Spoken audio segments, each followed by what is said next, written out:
ছেলের লাশের পাশে বসে তার মা লাশকে একটা প্রশ্ন করলো।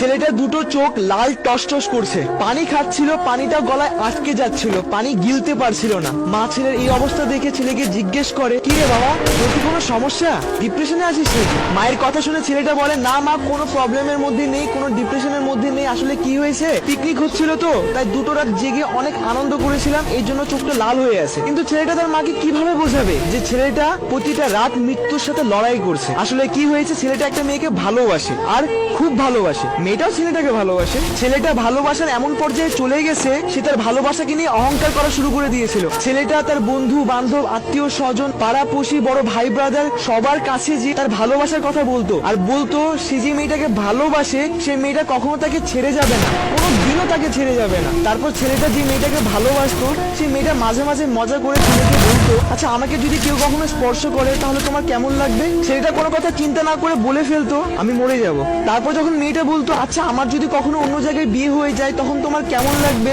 তখন ছেলেটা বলতো, যে রাত্রে তোমার শরীর থেকে লাল শাড়ি খোলা হবে, সেই রাত্রে আমাকে সাদা কাফন পরানো হবে। ছেলেটার মুখ থেকে এইসব কথা শুনলেই তার প্রেমিকা তাকে ঠাস করে একটা থাপ্পড় দিত, আর বলতো, এইসব কথা যদি তুই কোনোদিন বলিস না, তাহলে কিন্তু তোর একদিন কি আমার একদিন, পাগল একটা, দ্বিতীয়বার যেন তোর মুখে এইসব আবল তাবল কথা আর না শুনি। তখন ছেলেটা বলতো, আচ্ছা শুনবা না, আর কখনো এরকম কিছু করবো না, শুধু তুমি আমাকে ছেড়ে যেও না। মেয়েটা ছেলেটাকে বলতো, তুমি পাগল একটা। তারপর যখন তাদের প্রেমের সম্পর্ক 3 বছর পার হয়ে যায়, হঠাৎ করে মেয়েটার পরিবার মেয়েটার জন্য পাত্র খুঁজতে শুরু করে, মেয়েটার বিয়ে দেওয়ার জন্য।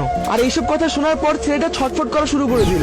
তারপর মেয়েটার পরিবার মেয়েটার জন্য পাত্র খোঁজা শুরু করে দেয়, আর ছেলেটা চাকরি খোঁজা শুরু করে দেয়। মেয়েটার পরিবার একটার পর একটা, একটার পর একটা, একটার পর একটা পাত্র খুঁজতে থাকে, আর ছেলেটা একটার পর একটা, একটার পর একটা, একটার পর একটা চাকরি খুঁজতে থাকে। অ্যান্ড এট দ্য এন্ড মেয়েটার পরিবার মেয়েটার জন্য ভালো পাত্র পেয়ে যায়, কিন্তু ছেলেটা ভালো কাজ, ভালো চাকরি পায় না।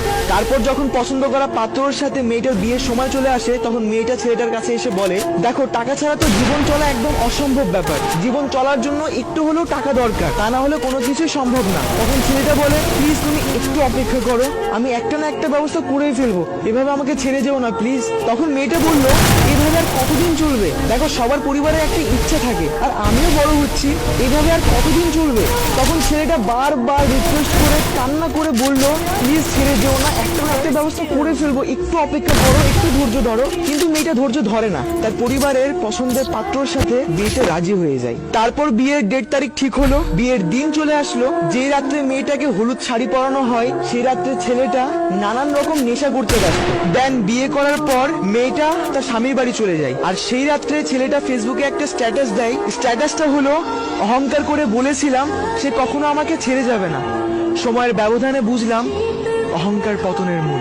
আর এইটাই ছিল ছেলেটার লাস্ট ফেসবুক স্ট্যাটাস, আর হয়তোবা লাস্ট মনের কথা। তারপর সেই রাত্রে মেয়েটার শরীর থেকে লাল শাড়ি খোলা হচ্ছিল, আর ছেলেটাকে সাদা কাফনে মোড়ানো হচ্ছিল।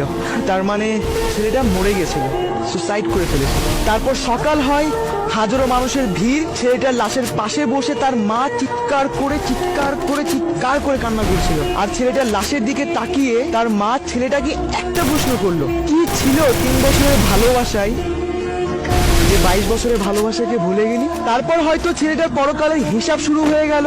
তার মা কান্না করছিল, আর যার জন্য মারা গেল সে তার হাজবেন্ডের জন্য হানিমুনে চলে গেল।